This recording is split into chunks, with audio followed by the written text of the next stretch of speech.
Hi folks, this is all the fruit. I am on the island of Borneo, and this is a wild banana. Yeah, Borneo and the surrounding areas are the region of the world where most of our cultivated bananas originate. Their wild ancestors come from here.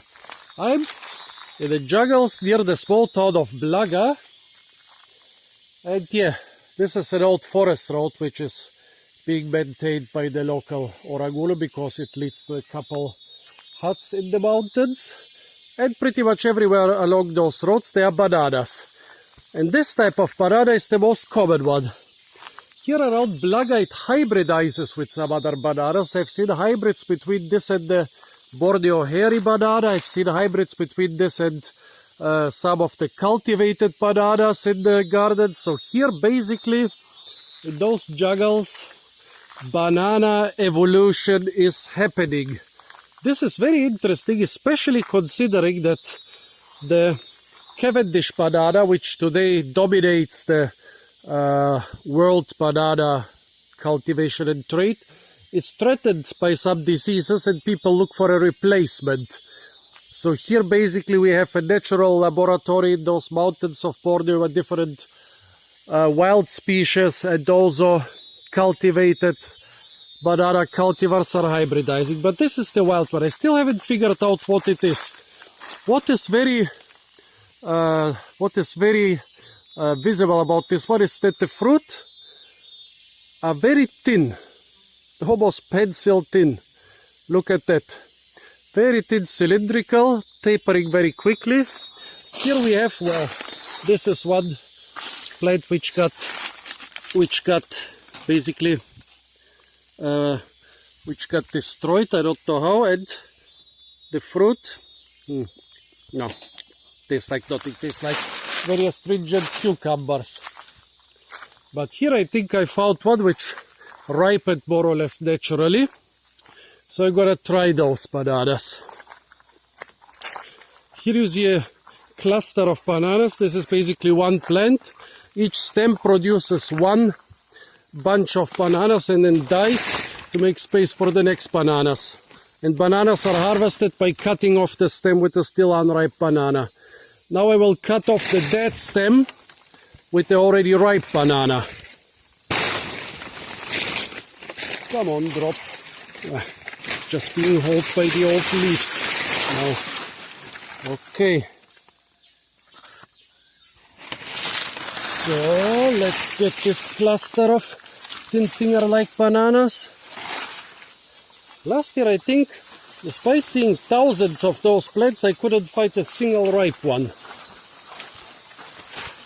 But this time we have green fruit here, we have black fruit, and we have yellow fruit. Let's try green fruit again first. Phew, a very astringent cucumber. Tastes like a very astringent cucumber. Here you can see the black seeds inside.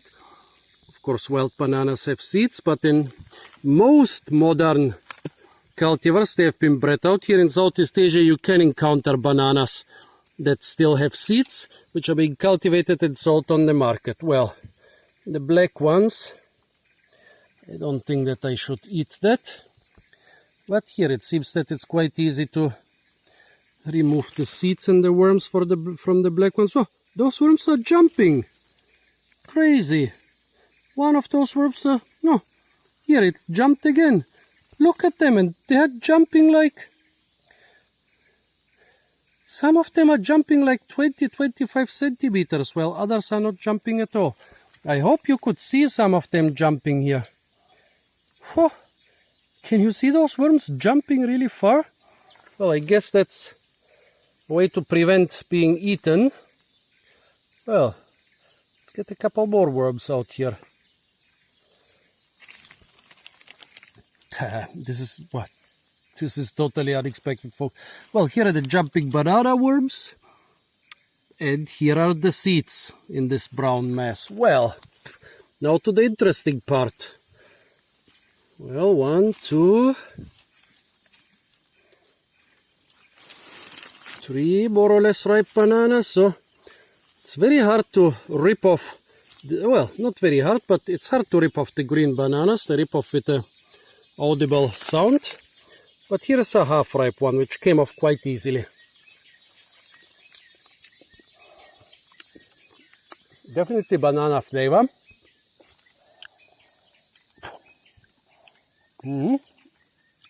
Sweet and sour, but not very sweet. Musa acuminata, the wild Musa acuminata,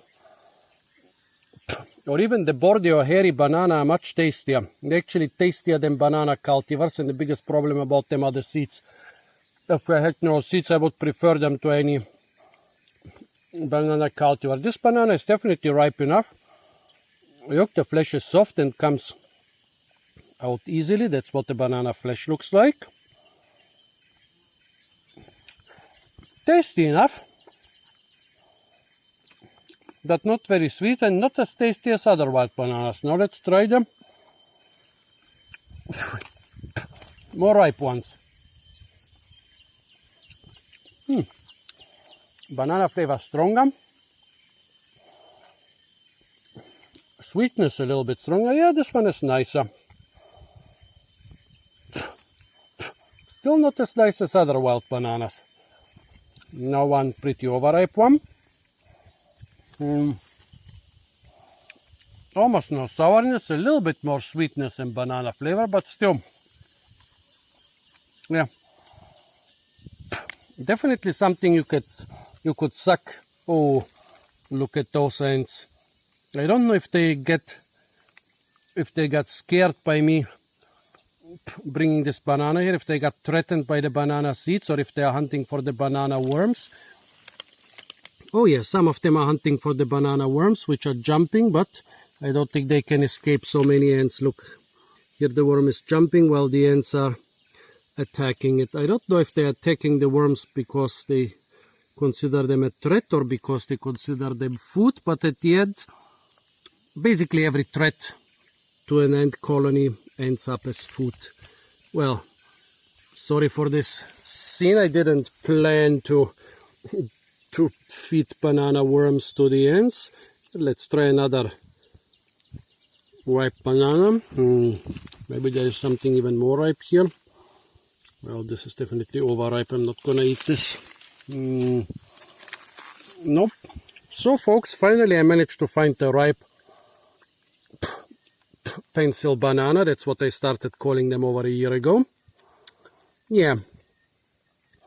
Finally I know what they taste like. They taste okay, but by far not as good as other bananas. Okay, I'm finishing the video because my wounds here are being attacked by flies. So I thought out of the shade I will be safe from mosquitoes, but of course it's the flies attack. Well folks, this was the most common wild banana I've seen in Sarawak.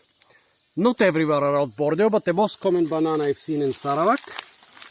Actually, I think Musa acuminata was more common in central Kalimantan, but everywhere in Sarawak where I went, this is the most common one. Stay tuned for a lot more fruit videos from the beautiful island of Bordeaux.